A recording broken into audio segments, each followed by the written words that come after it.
All right, so we're going to review some of the formulas we already talked about, and we're also going to talk about a new formula for the sphere. All right, but just like the last lesson, I don't expect you to memorize these formulas. They're usually given to you on any sort of standardized test, and you get to use your notes in this class. So, don't memorize the formulas, just memorize how to use them. Cylinder and cone we already talked about, so I'll probably just highlight it to show like here's another easy place to find those formulas. All right, so cylinder, cone. All right, but we also have spheres, so like a baseball, a tennis ball, anything that's three-dimensional and it's circular. That has a volume of 4/3 pi r cubed.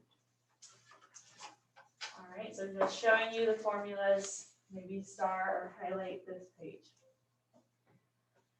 Now we're going to talk about the difference between right cylinders versus oblique cylinders, and also cones. So we have right cylinders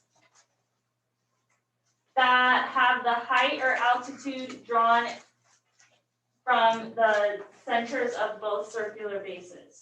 All right, so you'll see it look like this on your paper. It's the center to both circular bases. For cones, it's from like the tip of the cone to the circular base on the circle. All right, so those are right cones. And I think of it because like they fit right inside. Oblique cones and cylinders do not connect the bases. They will have the heights usually drawn outside, like that. Same with this one. Usually be labeled for you like that. It still makes a 90-degree angle, but like again, it's not inside the shape, it's just drawn outside of it. Questions about that? All right, and then your height would be labeled there. All right, so now some real world examples. How much empty space is inside the can of tennis balls? The radius of each ball is 1.5 inches. The radius of the can is 1.75 inches. The height is 9 inches.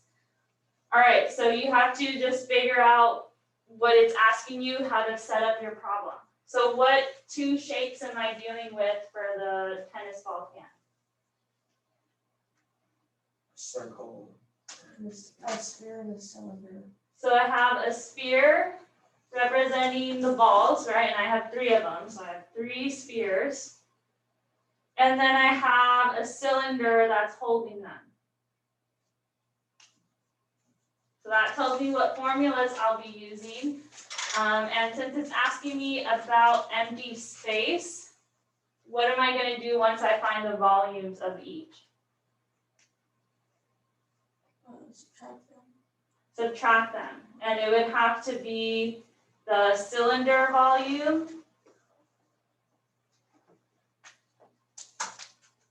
minus the sphere volume.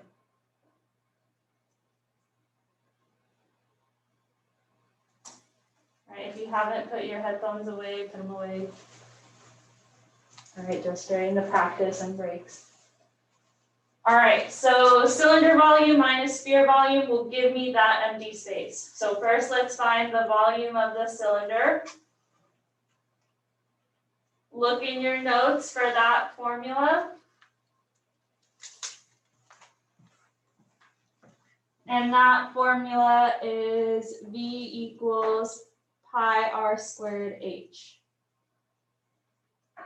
All right, it also says in the instructions use 3.14 for pi, so I'm going to plug that in for the pi symbol.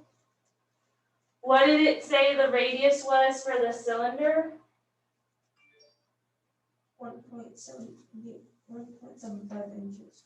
Good. All right, make sure you don't confuse it with the radius of the sphere.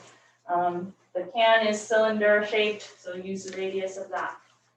Squared, and then times the height, which it says is 9 inches. All right? So now that I've plugged it into my formula, I can put everything to the right of the equal sign in the calculator. All right, I would include the parentheses. I would just make it easy on myself, put it in the calculator exactly how it looks.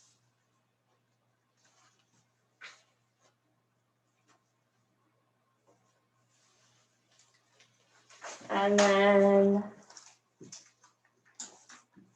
once you put it in the calculator, you should get 86.54.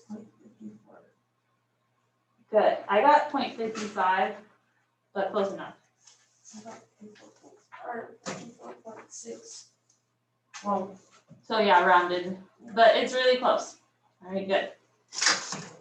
So 86.55 inches cubed is my volume of the cylinder. We're not done yet because that's not answering the question. We need to find the empty space. So now we need to find the sphere volume.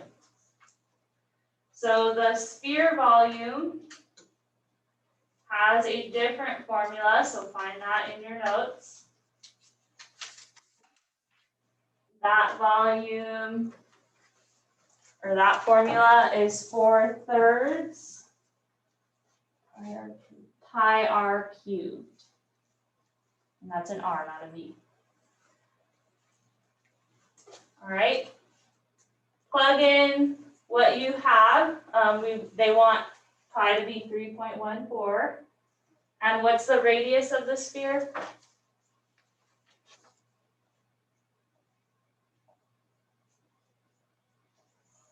Or of the ball? Or wait, yeah. So that's of the can. 1.5. 1.5 for the ball, which is the sphere shape. All right, and then cubed. So plug that in. Once it's all plugged in, put this part in the calculator. Make sure you put cubed this time. If you don't know where that button is, it's like the upward arrow and then the 3.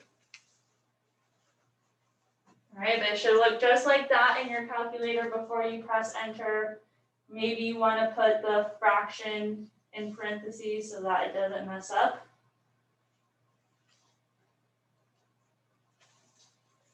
And then after entering that, you should have 14.13. oh yes, 14.13, correct. So that is the volume of just one of the tennis balls, right? How do I get all the, the volume of all the tennis balls? Exactly. So I'm gonna take this because that's the volume of one. So volume of one ball. If I multiply it by 3, 42.39. good, so times 3 was 42.39. All right, that's what I got. So then this over here is the volume of all the balls, or the 3. All right, so this is volume of 3 balls. All right, we're almost done. Now we just have to answer the question it asked, which was about how much empty space is left. So I need to take my volume of the cylinder, which is 86.55, minus the volume that the 3 balls take up, so 42.39.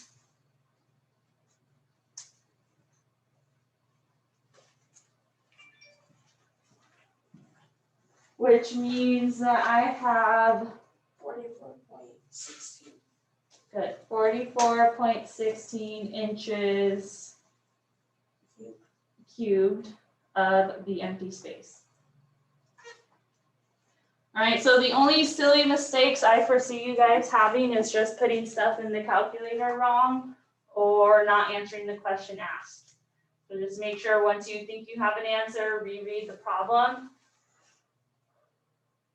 Because even though I was doing it right up until this point, if I had stopped beforehand, I wouldn't have gotten full points.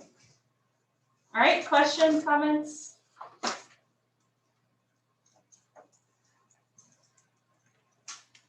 All right, so let's try the next one together too. So we have example 2, a farmer wants to fill his silo with grain.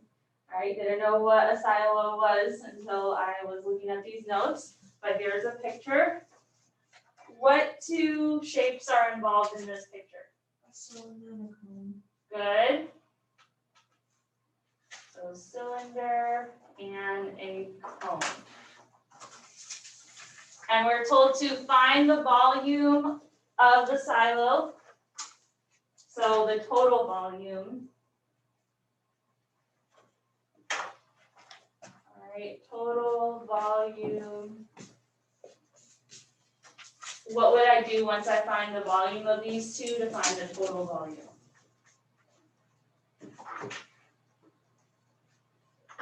You do them each separately and then add them together. Exactly. So total volume will be the cone volume, and I'll abbreviate it, plus the cylinder volume. All right, so with these word problems, you always want to have like a game plan so that you know what you're doing. All right, so cone volume plus the cylinder volume. So let's start with the cone. All right, first find your formula for the cone and write it down.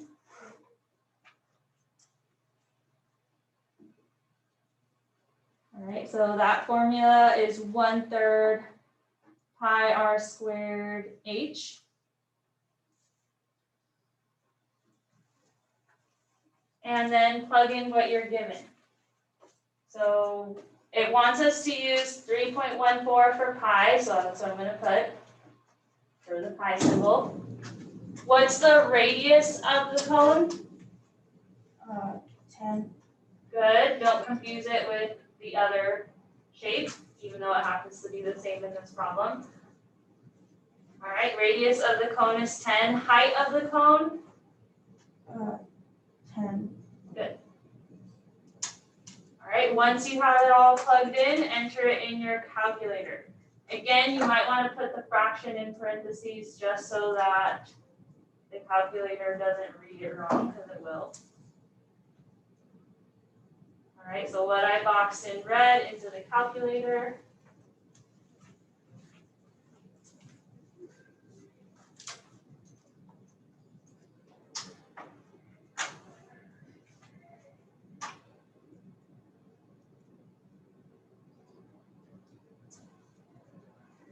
All right, once you have your answer, look at the board, see if it's the same that I have.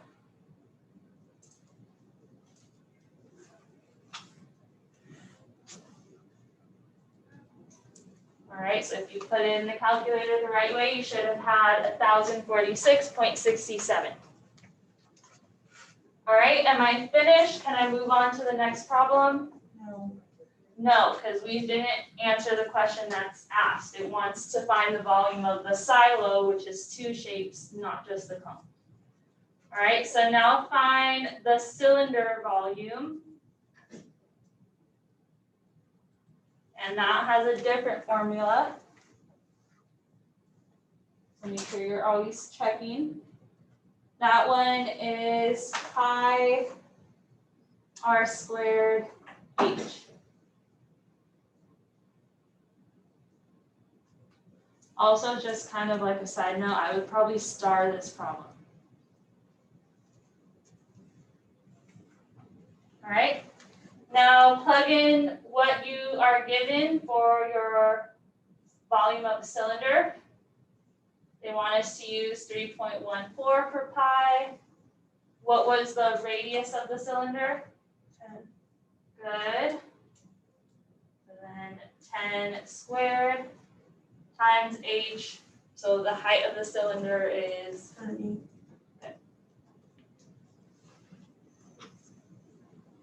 All right, now that it's all plugged in, enter this in your calculator.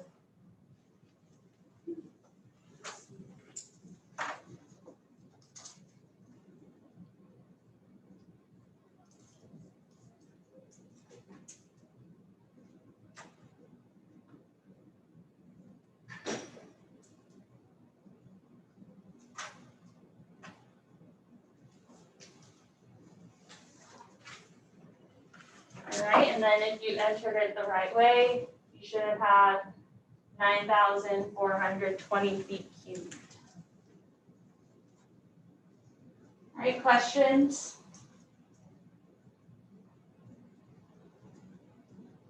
All right, now the total volume, like we mentioned before, is the two volumes added together. So volume, what? Do you want to put in the calculator, do you want us to keep those in the calculator? Do you mean like for the units? Yeah. So the units are kind of arbitrary, like they don't, like you're not gonna cube your number. Okay. All right, it's just saying that basically about 1,046 cubes fit in that shape. Does that make sense? Yeah. All right. So 1,046.67 plus 9,420 gives me my total volume. 10,466.67. 10,466.67 Feet cubed. feet cubed.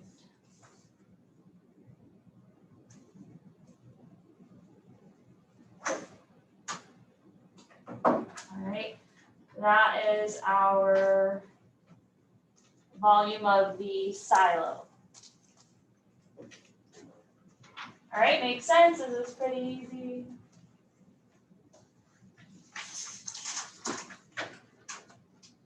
Okay, let's talk about pyramids for a quick second. So on the next one, we have pyramids have the same height and base edge as a prism that can be filled with cubes that are 1 by 1 by 1. So just kind of showing you like where those cubic units come from. Once you do that, you see that like here's a regular prism, and when I put a square prism in there, or a pyramid in there, it takes up 1/3 of the cubes. So that's why the formula for pyramids is down here, which is 1/3 area of the base times the height. All right, so just kind of highlight it so you can find it easy on your quiz. We're going to use it in the next problem. All right, so find the volume of the square pyramid. So start with the formula. Volume is 1/3 capital B H. And B has its own formula. What's the formula for the B? Is it just doing like for this one 30 times 4? Not Or 30, not times 4, but 30 times. No. Because it's the area of a square. So if I'm finding the area of a square, what am I doing? just adding it all together. That would be perimeter. So area, you are normally doing base times height if it's some sort of rectangle, square, or whatever. For a square, since they're all the same side, you can do 30 times 30 or 30 squared, right? So for squares, you can do the formula for B as S squared because you're just taking one of the side measures squared. Or you can think of it as base times height and then it just happens to be 30 times 30. Make sense? Yeah. So then 30 squared is, 9,000.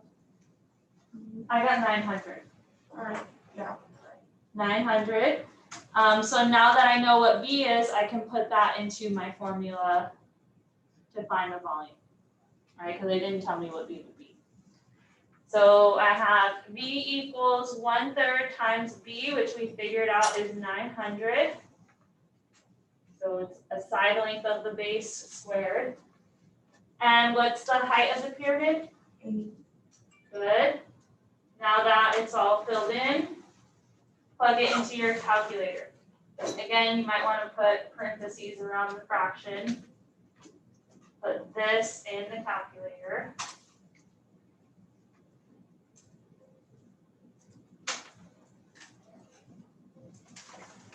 And then we get 2,400.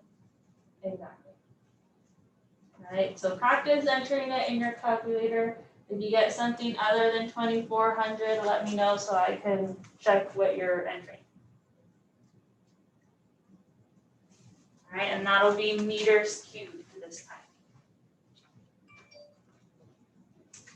All right, questions, comments? All right, we're gonna take a break there and continue after the break. So 15 minutes, that'll be 9:29 for your return. All right, so just take a short break. Walk around. Volume. All right, so we have the Great Pyramid of Khufu is a square pyramid. The lengths of the base edges are 755 feet. The original height was 481 feet. Over time, the Great Pyramid has gotten shorter. Its current height is 449 feet. Find both volumes and determine how much volume has been lost. All right, so this one's pretty clear. Find both volumes and figure out how much has been lost. To figure out how much has been lost, what will we be doing?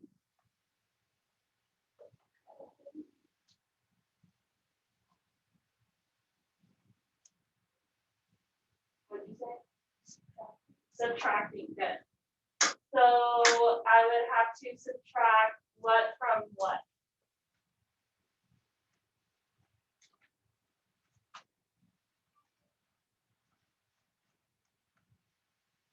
All right, probably the original volume.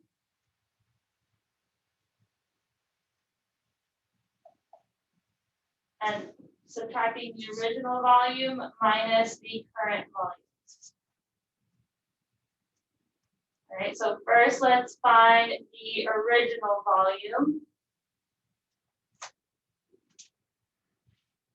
All right, we're talking about a square pyramid, so find that formula.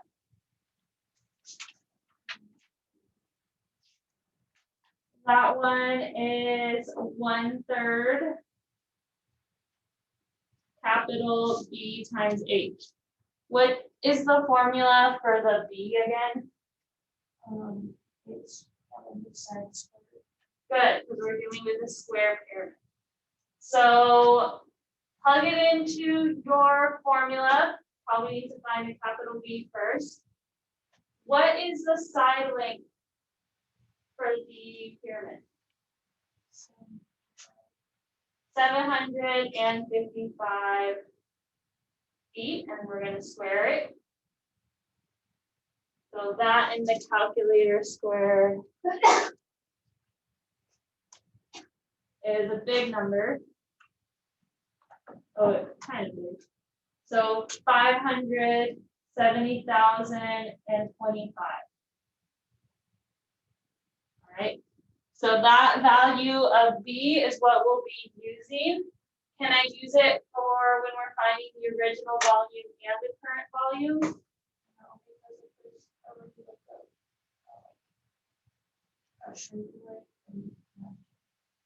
so it says that the height is shrinking.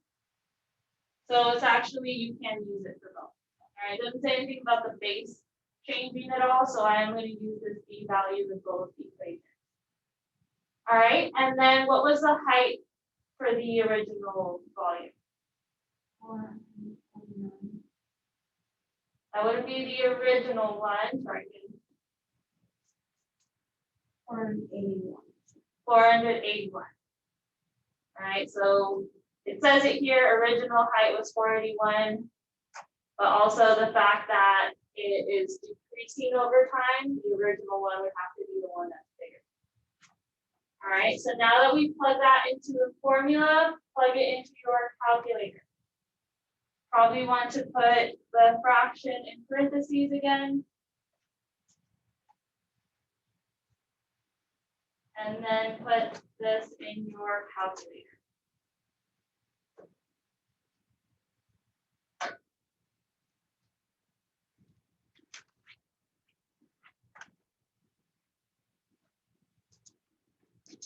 All right.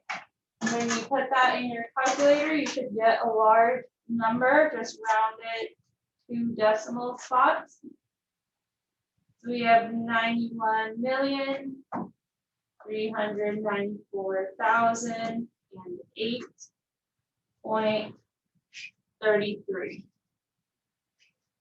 feet cubed. All right, that's our original volume. But we're not finished because that doesn't answer everything that's being asked. It says find both volumes and figure out how much has been lost. So now on your own paper, find the current volume. All right, I won't help you set it up this time. So find the current volume on your own for about a minute.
All right, once you have your answer, you can look at the board and compare it to mine.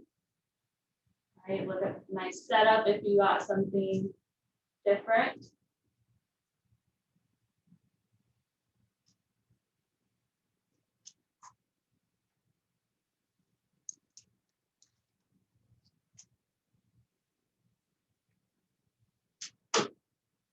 All right, but if you set it up and you entered it the right way, you should have gotten 85,313,741.67. All right, so another large number.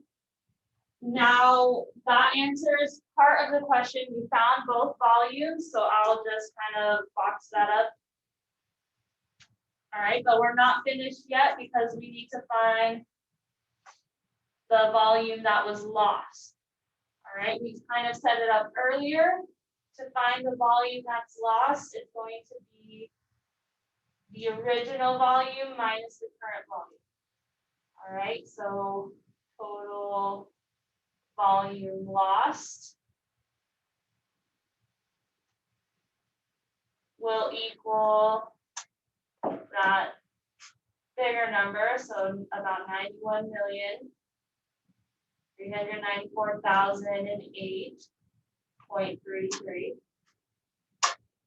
minus the other number we just found, and the 85 millions. Sorry, kind of cut off a little bit. All All right, but all you have to do is subtract them and that'll tell you how much was lost. 8,266. Good. I think you said 60 million at first, it's just 6 million. So just like the commas. All right, but good. And that's feet cubed, that's the total volume loss. All right, now we fully answered the problem. All right, any questions, confused, why we did that?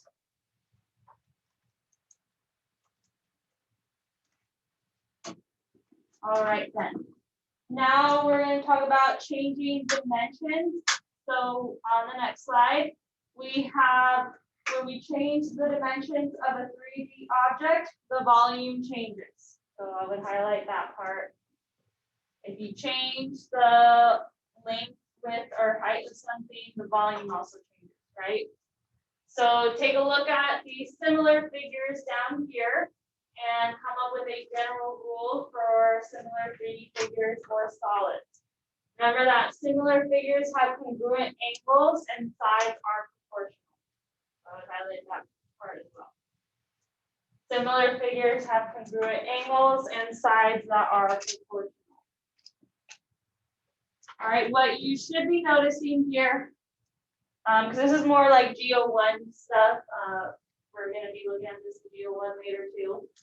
But when you change dimensions of something, you're changing it by a scale factor. So you're not just changing like one of the length, width, or height.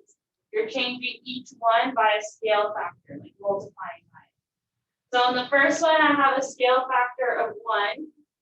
So if I multiply each of these by 1, I get my new shape. All right, technically I don't have a new shape here because it's the same exact as it was before, but you're kind of getting the picture. So like over here, I have a scale factor of 2.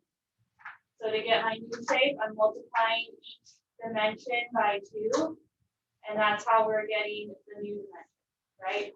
2 times 2 is 4, 3 times 2 is 6, 2.5 times 2 is 5. So just kind of keeping that in mind for these next problems we're going to do. All right. So multiplying each part by a scale factor is that key part. So on the next slide, we have volume is the ratio between the corresponding sides of 2 similar solids, and it can be represented in this general rule, which is A colon B, or read A to B. It can also be A over B. The ratios can be written as fractions as well. The ratio of volumes of similar solids can be represented as this, since it is going to be cubed, right? Because volume is like 3 dimensions multiplied together. So for example 1, it says, what is the scale factor of 2 similar pyramids with volumes of 8 feet cubed and 343 feet cubed? So following that same rule we just did, so the rule that it pointed out was that they are A cubed to B cubed. So if we put 8 for the first one and 343 for the other one, to find the scale factor, we're going to do what's called taking the cube root. All right, because what we're saying is that A cubed is equal to 8, B cubed is equal to 343. To solve for these variables, you have to like undo what's being done. So just like how opposite of squaring something is to take the square root, opposite of cubing something is to take the cube root. So it's kind of the same, except now there's a little number in the front that says 3, and it's a different button on the calculator. All right, so what you do on one side, you have to do to the other. So we'll be taking the cube root. On the left side, the cube root and the cube cancel out, so it's just a on the left side. On the right side, you need to find the cube root of 8. So you can do that in your calculator. For your calculator, trying to find the button. No. It's a cube root, not a square root.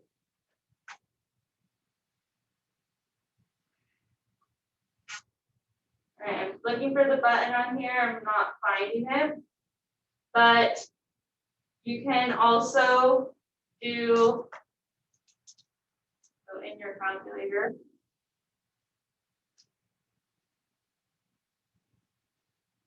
you can do 8 to the 1/3 power, like that. That'll be the same as doing the cube root of 8.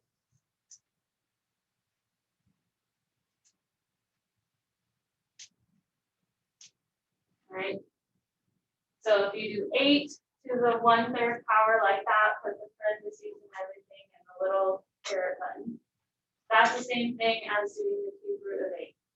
So then the cube root of 8 should be what? 2. Right, and that makes sense because 2 times 2 times 2 is 8.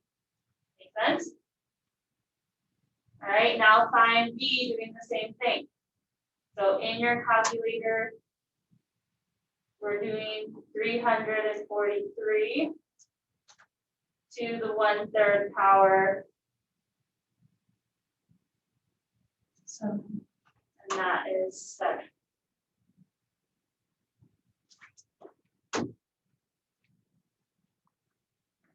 All right, now the scale factor, this is how you'll write it.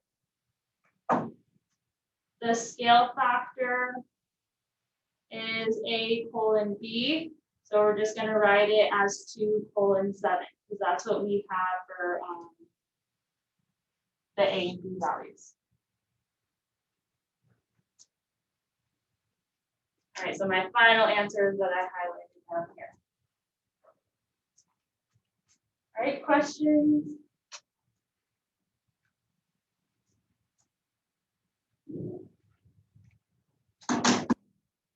All right. Then on the back side, try the same thing. So use this example as a model. We have the volumes of 2 similar cones are 125 inches cubed and 27 inches cubed. The height of the smaller cone is 3 inches. What is the height of the larger cone?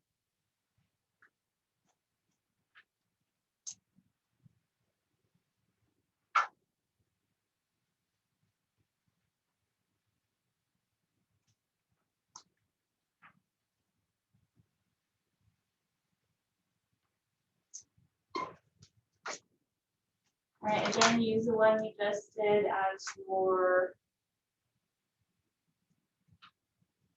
example of how you're finding yours.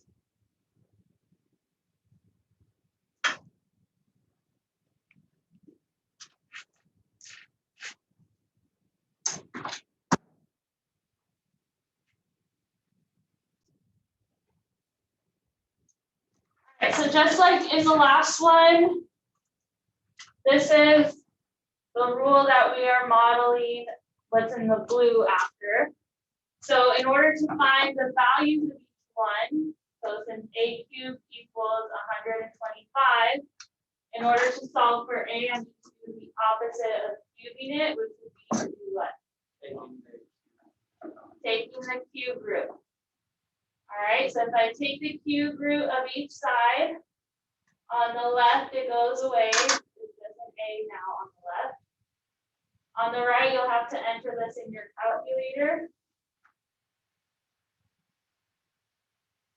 All right, so it'll have to look like this in your calculator. That's how you take the cube root. And we get A equals 5 times 5 times 5 is 125. Over here, when we took the 27, set it equal to b cubed, and solve for b. So again, do the opposite of what's being done. We're going to take the cube root of each side. That cancels out. B equals 20, or what does it equal? Good. So we do 27 to the 1/3 power, that's the same as taking the cube root, and that is 3.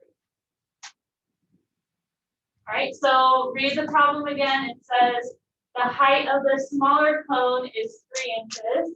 So this represents my smaller cone. What's the height of the larger cone? Yes. All right, so my larger cone is the 5 inches. All right, and it's just inches because it's for the height, which is just 1 dimension. Questions? All right. Well,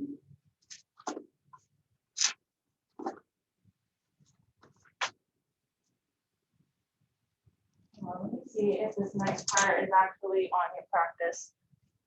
Because I know when I was going over it, I didn't really like this next part.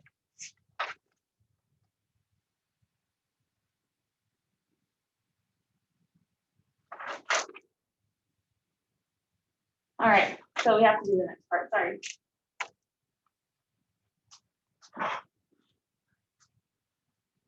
So now let's do percent of change. So change in dimensions can be represented by scale factor, proportion, ratio, or percent.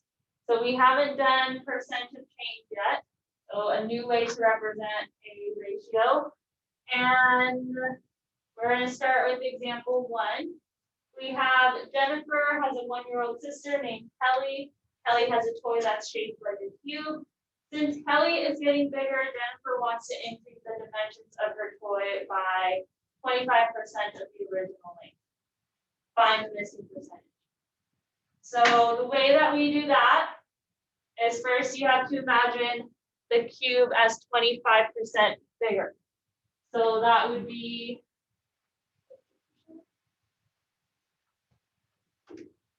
it wouldn't be 50%.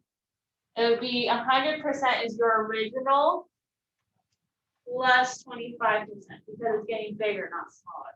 125%. Yes. Like if I said we're going to give you a raise of 25%, you're now getting paid 125% of what you originally were. Does that make sense? You're increasing it, so it has to be bigger than the 100. All right, so 125%, and we're going to write it as a decimal. Do we know how to write that as a decimal? 125.0. No. 0.125. No, we're getting closer. 1.25. 1.25, right? Because for normally to go from decimals to percents, we times by 100%. To go the other way, we're dividing by 100%. So what we are doing is taking her original cube and multiplying each side by 1.25. That's how we get it to be 25% bigger. All right, so we are going to find the new volume of the cubic toy in percent of change. And keep in mind that the volume of the cube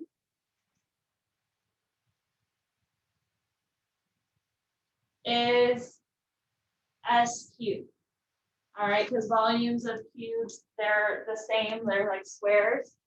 All right, so it's S times S times S, so that would be S cubed.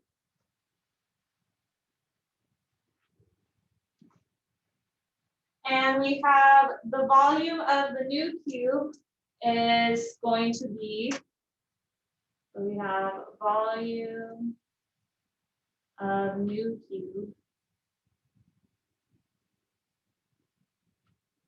That's going to be 1.25 times one of the sides, 1.25 times another of the sides, and then 1.25 times that other side.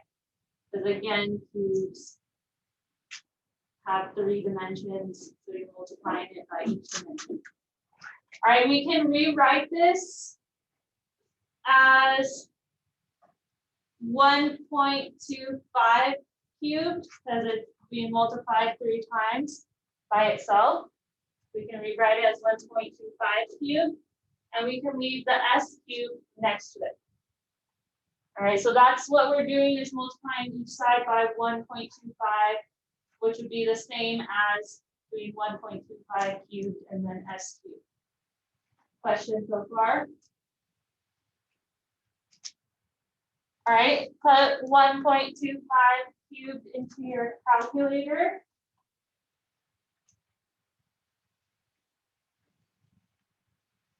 And now we have,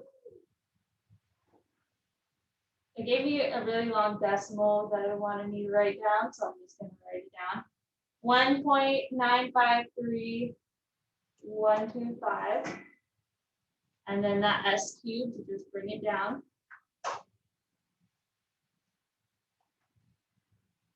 All right, the s cubed is my original cube. That's what it's representing. And the decimal next to it, once I convert it to percent, will be how much it's changing by. It'll be my final answer. So take this number and multiply it by 100%. And that will be how much bigger it is compared to the old point. So multiply it by 100%, we get 195.31% rounded. And that's our final answer. That's what goes in this blank.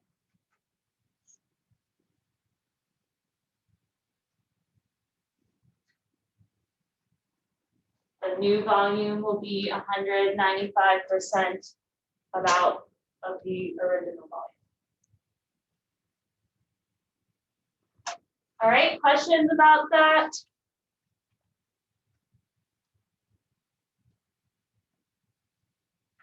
All right, now that I've explained it, I feel like the next one should go a little quicker.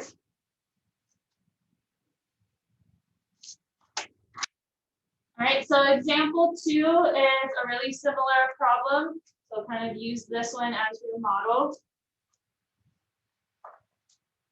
Sorry, just giving people a chance to finish writing.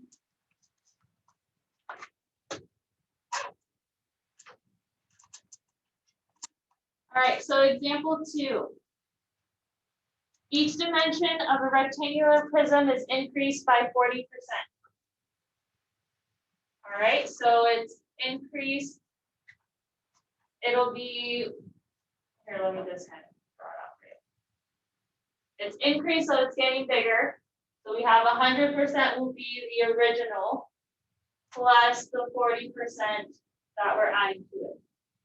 So in total, the new prism will be what? 140% of the original. But we want to figure out the percent of the volume. So we are going to do what we just did,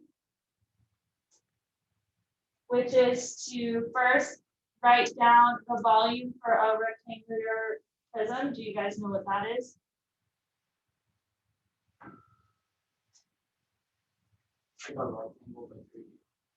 Yes. Do you know how to find the volume of it? No, we learned this last. All right, no big deal. We haven't covered it yet, but it's just length times width times height. Right, so rectangular prisms are like the standard length times width times height for volume.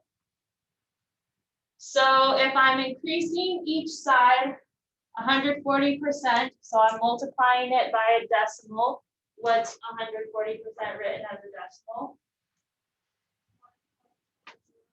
1.40 or 1.4. So I'm gonna take each length, width, and height and multiply it by 140 or 1.4. 1.4 times the length, 1.4 times the width,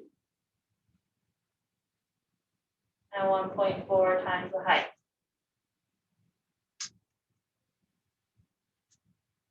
All right, we can clean that up a little bit because they're all being multiplied by each other, so it doesn't really matter the order that you multiply them in.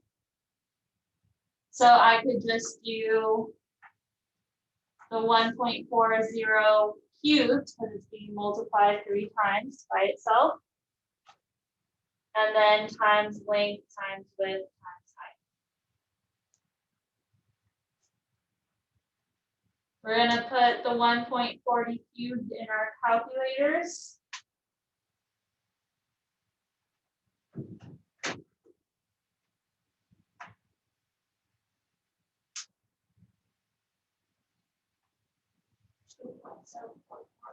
Good, that's what I got.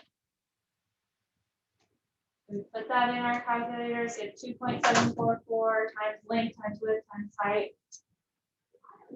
To answer the question, we're going to take that decimal that we got, because this length times width times height represents the original rectangular prism, right? This is how much it grew by.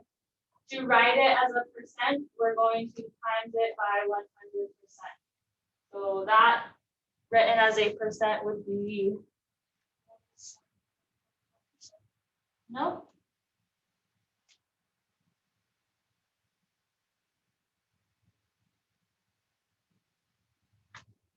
.744 times 100.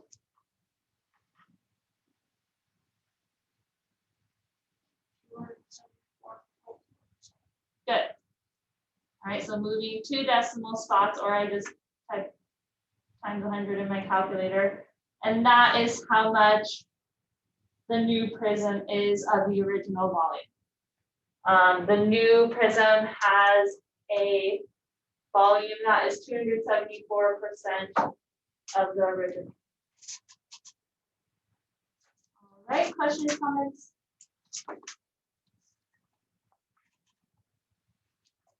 We're gonna keep going. I'm hoping we can finish the notes, and then on Monday we'll just have to do the practice.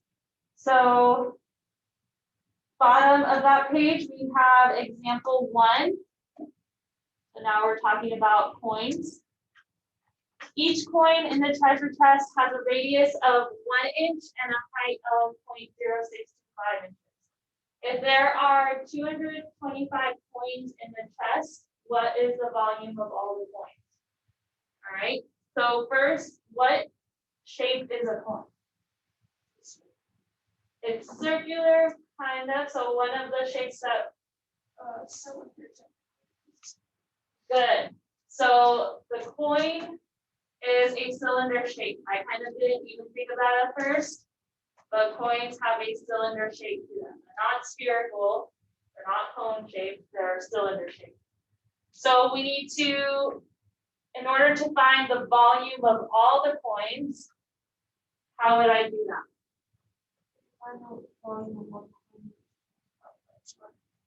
Good. All right, you're really good at setting up these problems. So we have volume of one of the coins we can figure out, and then we can just multiply it by the total number of coins, which is 225. So to find the volume of all the coins, we'll do the volume of one coin and then multiply it by 225. Good. So now volume of one coin. Remember, it's a cylinder shape, so find the volume of a cylinder formula. Pi r squared times height. It doesn't say anything about what you should use for pi, but I know the textbook used 3.14. So we'll use 3.14 for pi. What's the radius? 1 square. It's 1, and then we'll square it, and then h, the height is 0.06. good. Now that we've plugged it all in, we're gonna enter this in the calculator. 0.1962. Okay, good. We have 0.19625. Now that's the volume of 1 coin. And that is inches cubed. All right, again, to find the volume of all of the coins, we said to take this number. 200. Good, so volume, I'll abbreviate it, of all coins. Take that volume of the 1 coin that we found and multiply it by 5. Okay, 44.156. 44.15625. We could probably round it here.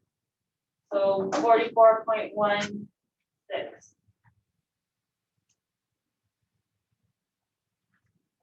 All right, good.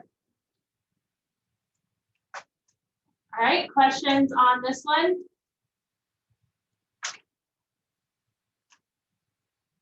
All right, and that does answer the question that's asked. It wanted the volume of all the coins. So there it is.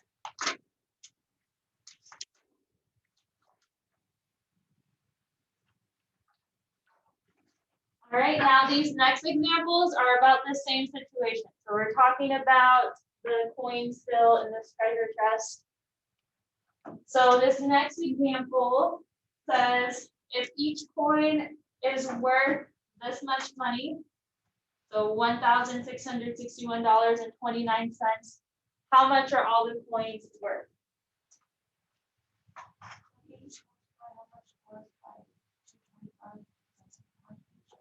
Yes. I don't know why this is in our notes really. That seems pretty elementary, but yes, that's how you figure out how much each coin is worth by multiplying it by the number of coins you have. All right, so put that in your calculator. And that dollar amount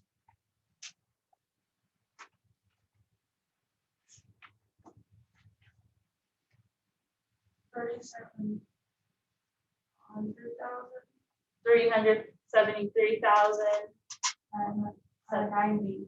790.25. Good. All right, so I don't know why that's in this unit, pretty elementary, but that's how you figure out how much each coin is worth. Has nothing to do with volume. All right, questions on this one? All right, so then the coins, we're still talking about the same situation. The coins are placed in a cylindrical storage container that has a radius of 2 inches and a height of 5 inches.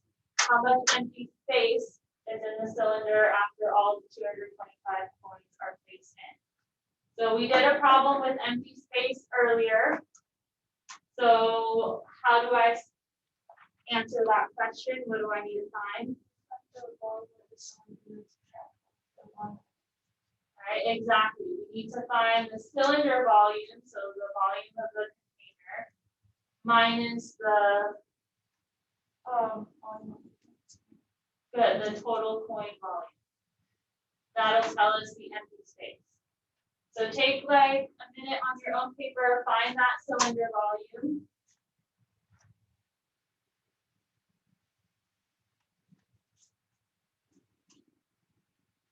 We already found the total coin volume earlier, so we'll just use that once we find it.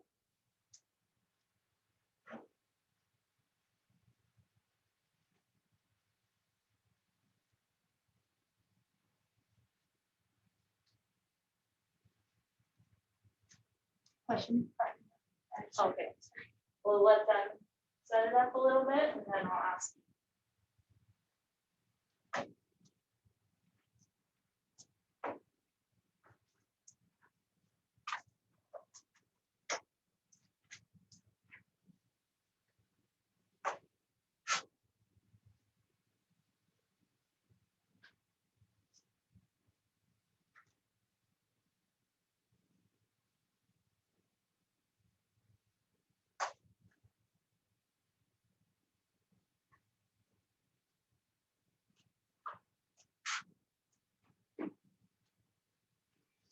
All right, once you think you have the correct cylinder volume, look up at the board, see if you got the same or a similar answer.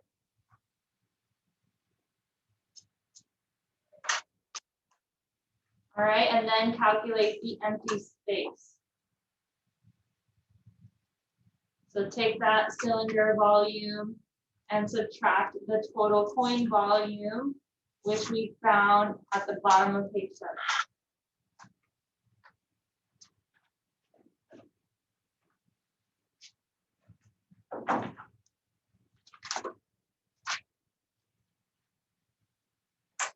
All right, so what is the empty space?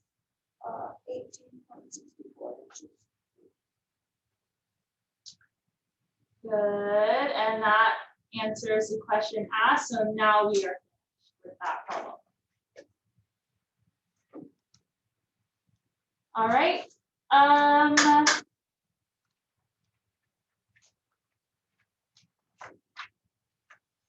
we'll just do example 4 and then we'll call it a day.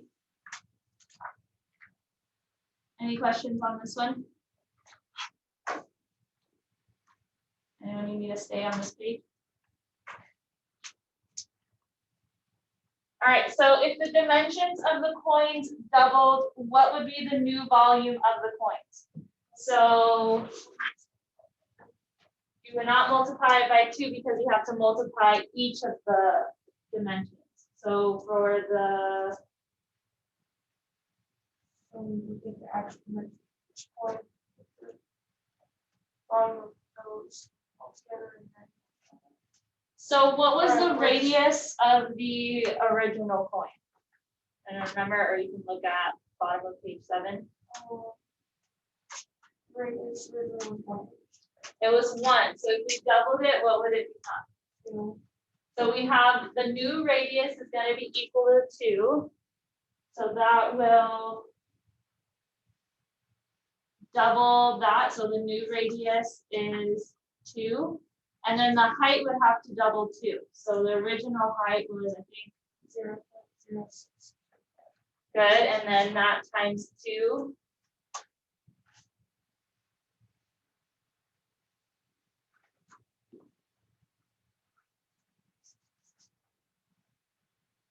.125.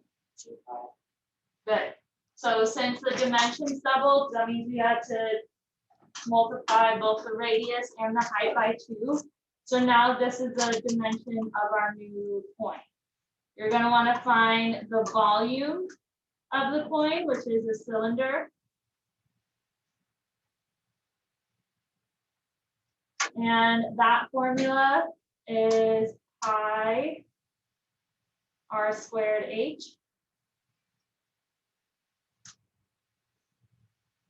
And plug in what you have now, or what you figured out. So 3.14 for pi, 2 for the radius, 0.125 for the height.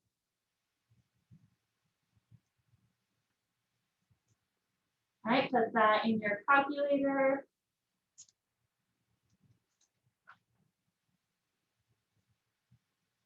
And we get about 1.5 inches, or yeah, 1.57 inches cubed, right? So that's our volume of one coin. To find the volume of all the coins, if they all changed like that, what are we multiplying it by? Good, because that's how many coins there was. So that times 225 now makes this 353. good, 353.25 inches cubed. So I'm going to kind of save you some time. The original storage container was 62.8 inches cubed.